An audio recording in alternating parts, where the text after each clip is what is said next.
साले 4 नंबर मध्ये जाऊन हातरून टाकतोय, त्या बायकांना फिरवतोय आणि मला सांगतो प्रूफ.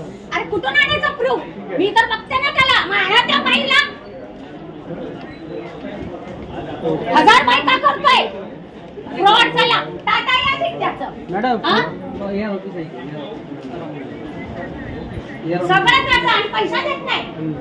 बोलतो प्रूफ दाखवा. सगळे मिळालेले सगळे.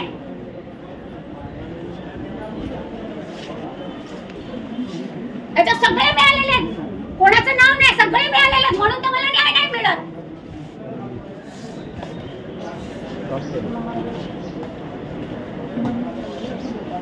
खाली फुकट ना सामान्य माणसाला सतवायचं काम आहे इथे. बाकी काय नाही, पैसा काढायचा झंग आहे.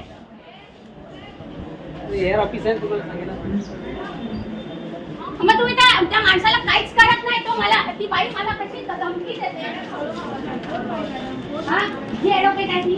तिने माझा नवरा घेतला आणि तीच मला तिच्या बँक अकाउंट मध्ये एवढा पैसा आहे की विचारू नका.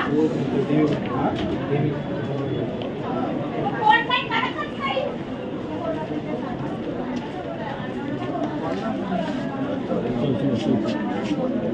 कसलं सॉल्व नाही होणार. आता किती वर्ष आहे? 15 वर्षाच्या म्हणजे काही इथं काय म्हातारी व्हायची की अजून 50 वय झालं. आता 10 वर्ष मी इथे येते. तुम्हीच बोला नाही. चुचूक कशाला करता मग? कशाला बोलवता मग? माझा आवाजच तेवढा आहे.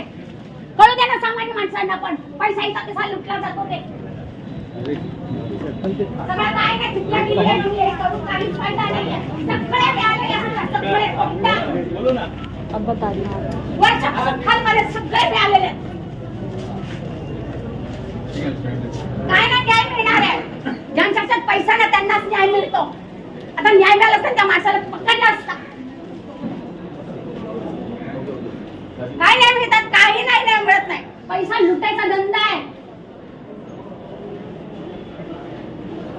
आणि खाली फुकट दुसऱ्याला चोर ठरवतात. अरे चोर मेन मोठा चोर तर इकडच आहे.